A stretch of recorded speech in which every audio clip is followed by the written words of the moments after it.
Good afternoon, everyone. Good afternoon. It is a wonderful day, although the sun is not shining here in Maryland, but it's still a beautiful day because this is the day that the Lord has made, and we choose to rejoice and be glad in it. Well, welcome to this platform, acknowledged as Project 365. I am Portia Wheatley. I am the founder and the president of a nonprofit organization acknowledged as Trophy of Life Incorporated, where we have the great pleasure of rendering hope, encouragement, and inspiration. I love saying those three words: hope, encouragement, and inspiration, because everyone needs hope, encouragement, and inspiration. So, this is what we're going to give you today.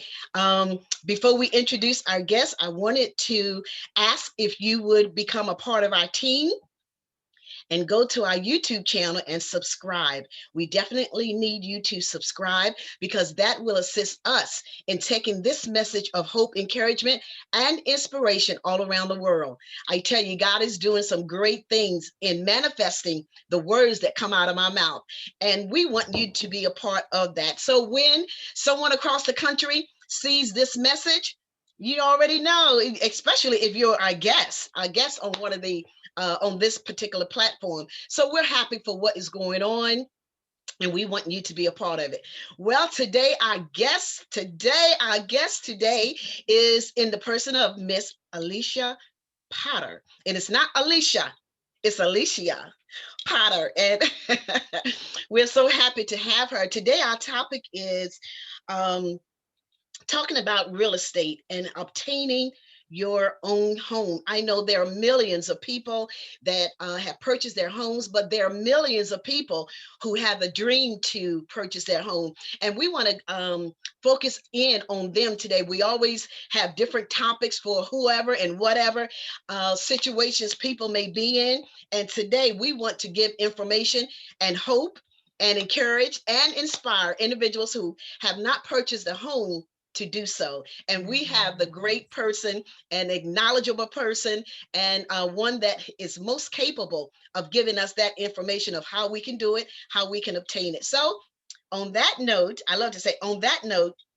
we're going to release the platform to you, Alicia. Let's talk. I love it. And so I have to set my timer because once I get started talking about something that I'm excited about, I will certainly bombard and take over.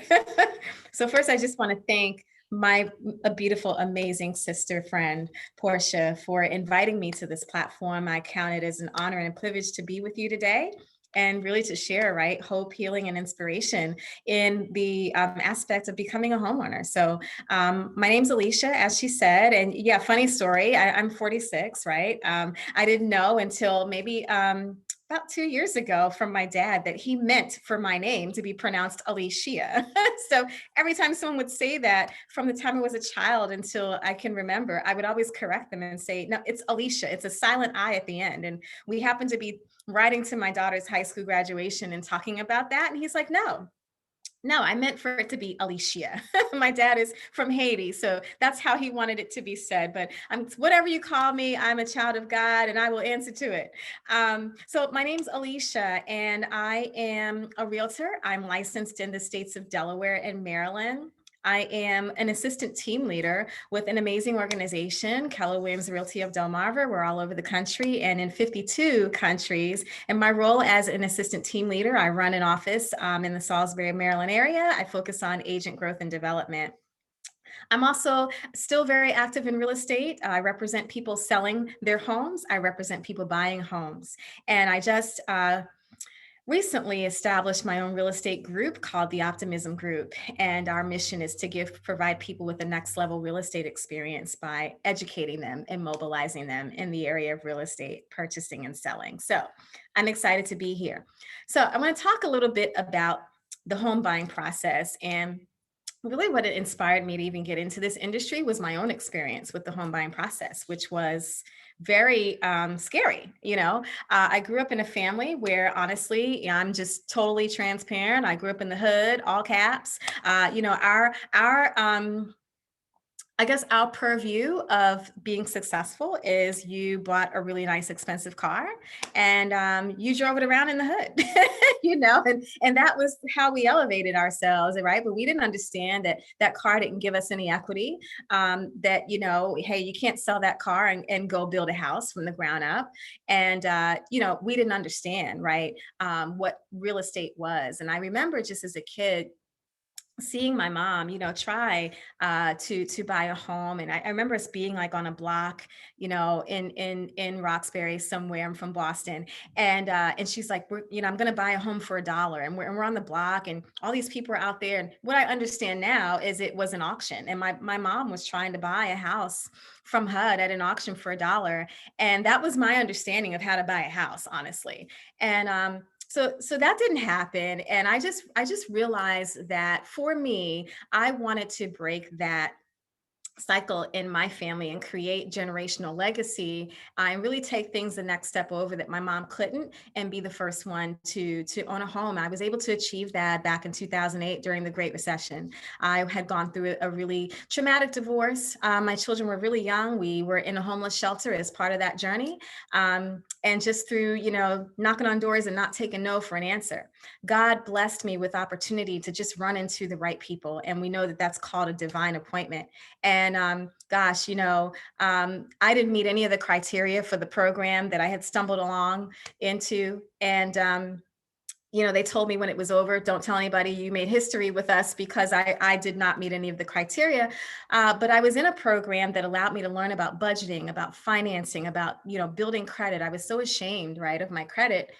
In college, you get a letter saying, open up this credit card and you've got $500 to spend, and nobody tells you shouldn't spend all 500. Why not? It's my money. And what is a 24% interest rate? Who cares about that? So I pay, I charge a TV for $100, but I end up paying 200 for it when it's all said and done. No one teaches you that. So I did not have the best credit, and I did not understand a credit score.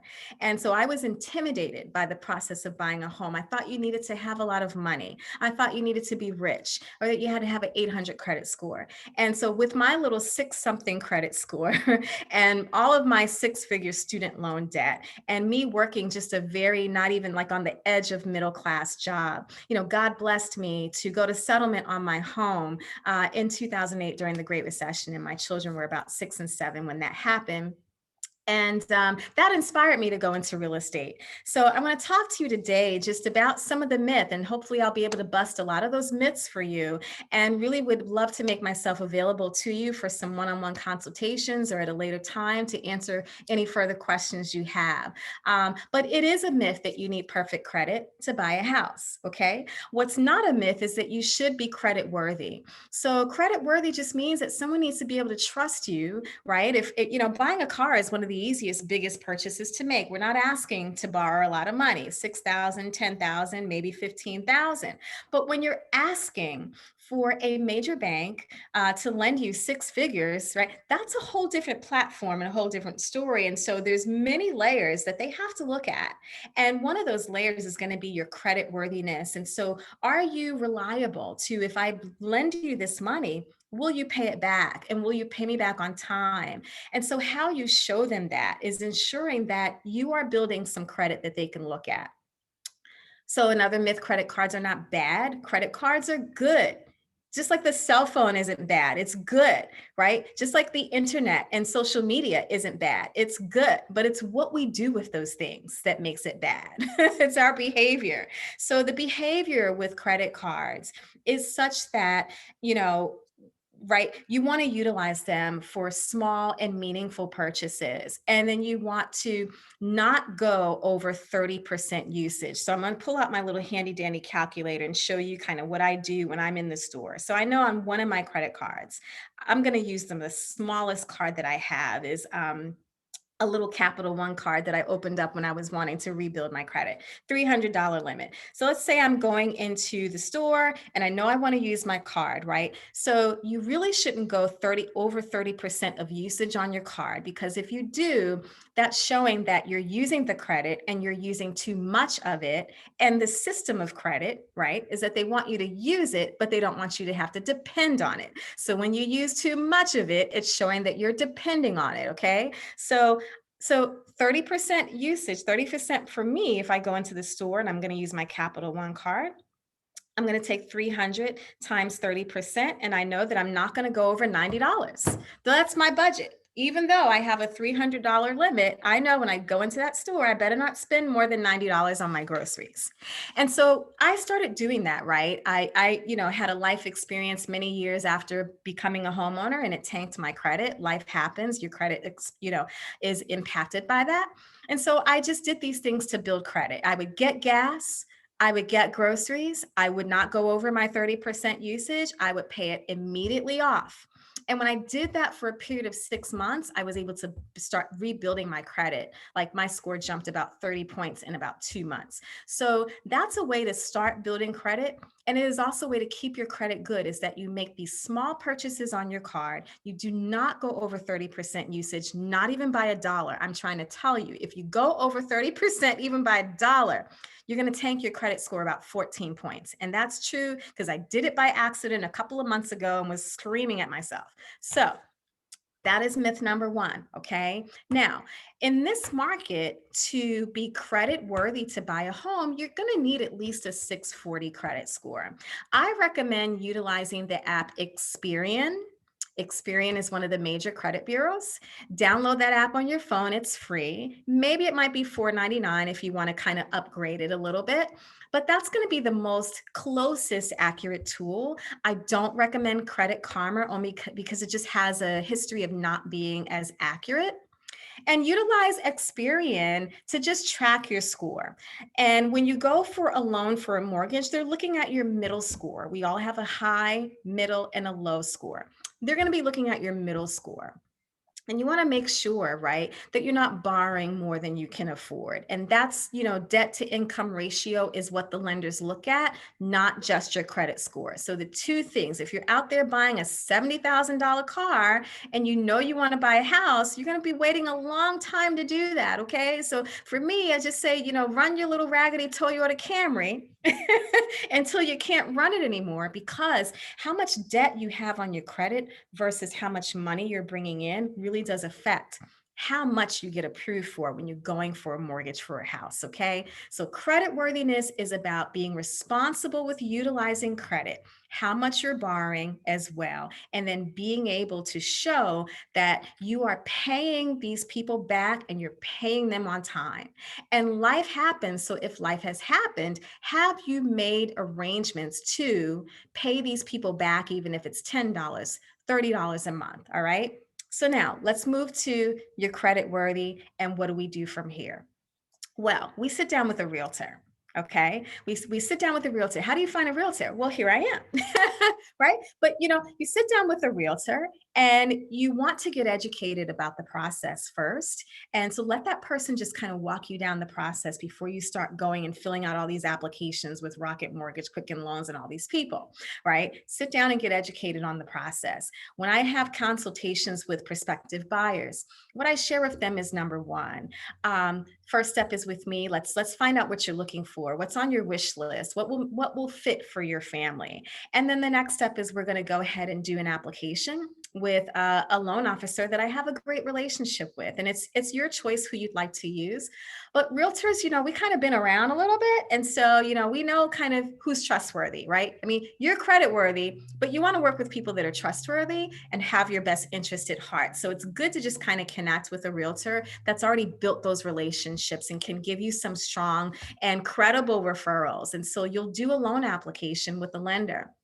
The lender's going to approve you for maybe 2 out of 4 types of loan programs: a conventional loan, an FHA loan, a USDA loan, or a VA loan. Now, if you're a veteran, the VA loan is going to be the right loan for you. There's no down payment and lots of benefits wrapped up into that loan program.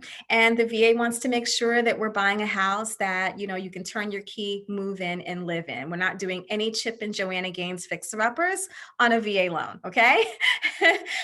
You need a 640 for a VA loan right now. The other type of loan you can get approved for is an FHA loan. So anything with an A at the end is a government-backed loan. FHA loan is a 3.5% down payment. and you need at least a 640. Same thing, turnkey ready property. They're super particular about condition of the home on FHA. Conventional loan, you need at least maybe a 680, I'm going to say. And one of the best types of loans to have. And I do want to say that it is a myth that you have to put 20% down. The only people that are putting 20% down are the people that A, choose to, B, they're buying their second home, or C, they're buying an investment property. Other than those things, I would say for a conventional loan, there's a minimum of a 3% down. We pair it with a government-backed product like a Fannie Mae or Freddie Mac.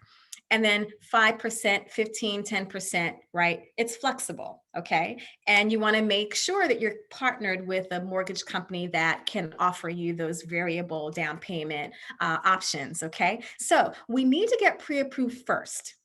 We can't shop for the house and then get pre-approved, all right? Again, opposite from buying a car. We've got to get the loan first because the loan types determine what kind of house we're looking for and the location and the condition. USDA is only in rural areas. So we kind of just need to know that first and then we can go shopping. And honestly, some sellers won't even let us in the house unless we can show that the person has been pre-approved. I can't even write an offer for you if I don't know what budget the bank has set for you. All right, so now we get pre-approved. What happens next? Well, we go shopping for the house you love. We fall in love with that house, we make an offer. Here's some out-of-pocket expenses I want you to be ready for, okay? So when you go to make an offer on a home, and I'm looking at my time here, I've got 6 minutes. When you go to make an offer on a home, you'll need an earnest money deposit. Right now in this very aggressive and fast moving seller's market, meaning that we don't have a lot of inventory to sell and there's quite a bit of demand. So sellers kind of have the edge and they're getting multiple offers on their properties and their properties are selling for 107% more than what they're listing them for. So you're going to need, to be competitive in today's market. I would say anything 1,000 or more, sometimes 1% of the purchase price of the home is feasible for a deposit. Now we get under contract. We have a deposit that's being held. It's going to come off the price of the house at settlement. What next? Well, now we want to order some inspections, right? We love the house. It's beautiful, but I don't know what that crawl space looks like. I don't know the condition of the roof. I don't know the plumbing, the electrical. I'm just your realtor. So I'm going to now bring in some experts for you to hire that they can go ahead and assess those things and assess termite damage, if any. If we're in a rural area, we're looking at septic condition and the well water, purity. And so you can expect to spend about $1,000 to $2,000 for inspections. You're going to be writing out checks after you go under contract for like the whole next week. Just have your checkbook and pen ready. Okay. The other type of inspection that the bank is going to want done is called an appraisal. Now, the appraiser is going to go out and evaluate the condition of the property, but also evaluate the value, right? Because the bank is not going to finance an overpriced house. So we want to make sure the value comes in good. That's another $500 to $600. And so then you're looking at closing costs. Closing costs are an itemization of all of the fees that are lumped into the actual transactional part of the purchase, like property taxes and homeowners insurance and all the lender fees and closing attorney fees. And you can expect to spend, depending on location, between $8,000 to $15,000 for closing costs. And so there's ways to get that. Your state, I don't know who's watching where you're from, but every state has down payment assistance programs available to those who qualify, and the qualifications are not difficult. I have clients making 6 figures qualifying for some of these programs. So down payment assistance programs exist. There are programs within your cities that exist to help you with closing costs to kind of take the edge off of that. You can get a gift from a family member. It's technically called a gift in real estate. It just has to be documented a certain way. But if a family member wants to bless you, let them bless you. And that can be utilized towards your purchase. I do have clients that do that. And then of course, your savings from your 401k is there for you to utilize, or retirement funds for you to draw from, right? Can be be put into this purchase. So I would say that, from the time that you go under contract until the time that you close on your house, you're looking at about 35 to 45 days. Being a homeowner is one of the greatest ways to build wealth in this country. It's one of the greatest ways to build wealth. When I was renting, if you're renting or you used to rent, where can you pay $1,500 for rent and then resell it and walk away with $25,000 to buy something else? That's not how renting works. In fact, renting works by way of you paying the mortgage of the person that owns the place you're renting. So when you're buying, you're investing in yourself, you're investing in your family's legacy.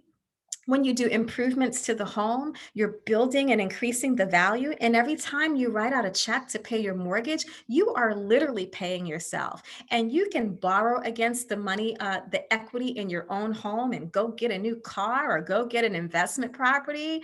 You can, hey, 5 years later, move out and rent that house out. And there's so many options available when you own real estate. And it's not difficult to do. It does take some discipline and having the right people on your team. So I hope that I've been helpful to you today. I know I really zip-flied through that. Usually in a consultation, we're taking an hour to go through those points. But hey, I'm available at any time. I'm on Facebook, Alishia Potter. The Optimism Group at Keller Williams on Facebook as well. And I will provide you my contact information in the chat as well. Or I guess there is a chat. So I'm going to put my information in here for you, and you can reach out to me at any time. Wonderful, wonderful. Before we let you go, can you talk a little on the importance of getting your finances in order? I love that. Just like frivolous spending and whatever. Yes. Let's talk about frivolous spending, because I can certainly speak to that. Okay. I can say that particularly right now where we're receiving some relief from the government, you want to use that wisely if you are thinking about purchasing in the next year or two, even in the next 6 months. Listen, I have people that come into my office scared to have these conversations like this, and then they get pre-approved like the next week. They didn't know that their credit worthiness was strong or enough to buy a home. And so I'm saying this to say to you, a lot of you are pretty much almost there or right there, and you don't even know it. You don't need a ton of money in the bank, but again, you need to show that you have some reserves. The mortgage companies are going to be looking at your bank account. And so if you're in the negative or you don't have much of a savings there, it's going to be, you at least need to have the amount that I talked about as it relates to the out-of-pocket expenses for appraisal and inspection. So what I say, around roughly 1,000 to 2,000. And depending on what state you live in, the price points might be different. So, if you live in a more urban metropolitan area, you really want to have a cushion of about 5,000 to 7,000 just kind of set aside if you can. Don't let those numbers intimidate you though. What I'm trying to say is whatever's coming in, you need to bank it if you can. Put yourself on a budget where maybe, we're knocking out some Starbucks money. Maybe we're knocking, I don't know about you. I have an addiction to the vanilla chai at Starbucks. And I know that every time I go in the drive-through, I'm like saying to myself, Alishia, this is the 5th time you've been here this week. So now you spent $20 this week at Starbucks. So is there something that you can reconfigure to a savings budget? Right. And do that and discipline yourself to do that. Right. Many of us that are born again believers, we tithe. So we know we've got to take that 10% off the top and put it away. For me, after I take that 10% off the top, I'm putting 30% away for my taxes. And then I'm paying myself a specific amount of money every time that I have income coming in. And I want you to be aware of that you need a savings. And in order to have a savings, you're going to have to button down and discipline yourself to determine what are my needs versus my wants. Do I need this thing today? If you create a vision board, even if it's small at 8 by 11, and you just have the house on that. And so when you drive through that Starbucks, or you go to your favorite online shopping place and you know you're about to spend that $200, I'm not saying knock out entertainment and the things you like out of your budget. I'm saying reconfigure the budget so that most of it is going to savings and some of it is still going to rewarding yourself. You work hard and you should reward yourself. But it is important that, if you're going to do this, you're going to need to restructure how you spend your money, right? And set a goal for savings and start working towards it. Absolutely. And it would be good, great, excellent information. And it would be good if we would begin to practice that. It's a mindset, and it's also discipline. Yeah. And if we can pass that down to our children, the next generation, I mean, even if you give them what, I don't even know what kids get for allowance nowadays. Is I not, know, right? but allow them to spend, save a little at a time, Yeah. just save a little. But the adult has to be able to share that practice with them. And like you said, we start with baby steps. We start with baby steps, and staying out of that Starbucks drive through is one way. However, I have no, I was going to call it an addiction, but I don't. It's not an addiction. Shoes. Shoes. I knew you were going to say that because I'm always trying to take her shoes off her feet when I see her. Yeah, but yeah, look. Yeah. Pat myself on the back. I've done so much better, and I appreciate God for allowing me to do better. And but during this pandemic, during COVID, I think a whole year, maybe one pair of shoes. So we didn't have anywhere to wear it to. So yeah, so when you're addicted to it, you wear it around the house. So, but no, I didn't do that. But even in I started something of saving money with just a few friends, and that caused my discipline mindset to be changed, to turn it around. And just like you said, do I need it or do I want it? Yeah. And it does definitely make a difference. So I would encourage our audience, maybe this doesn't apply to you, but definitely apply to millions of people out there. You can start somewhere. And you can do that. You can obtain your home ownership. You definitely can. So Alishia, did you put your information? I'm gonna Yes. make sure it gets on the Facebook comment in the comment area, because you put it in I have it here on Zoom, but I'm definitely gonna make sure it gets into the comment section for Facebook. So that was all of your contact information. One more time, give it to them so that they can have it. I do believe you have a witness on here, or a past client. Linda Jones, she was saying shout out to Alishia Potter. She started our process to getting our home, and that home, oh my God, the home that she has is beautiful. Congratulations, Linda. Yeah, so I want to just briefly talk about, it is possible to purchase a home regardless of what you think your situation is. And, Linda's a testament of that. And I'm so incredibly proud of her. I can't recall what the timeline was, but I know it was not Linda, probably it wasn't long. Maybe it was a year or less. And when I say that I have had people just come and meet with me, and then we get them started, and we work with people right until they're ready. So I have partners that are credit coaches, and I've created a team of people around me that can really help folks from whatever walk of life. But your situation is probably not as dark as you think it is, and many times it's the mindset that's keeping us from moving forward. But when you have the right team of people, that's my testimony. God put the right team of people around me, and I wanted to turn around and give that back. So kudos and shout out to Linda, who I guess she just went to settlement on her house, because the last call I got from her was, I'm under contract on my house. But in the pandemic, that's the blessing. During the pandemic, that's right. Yeah, and so no matter where you are, we can connect you, to the right people. I have partners all across the country. Just reach out and give me a call. I'd love to be that person to either work with you or get you started and connect you to the people that will help you get to the finish line. I'm really excited for you, Linda. I love you, girl. That is excellent. Great information. And to my audience, I pray that you would take advantage of this opportunity and the information that has been presented on today.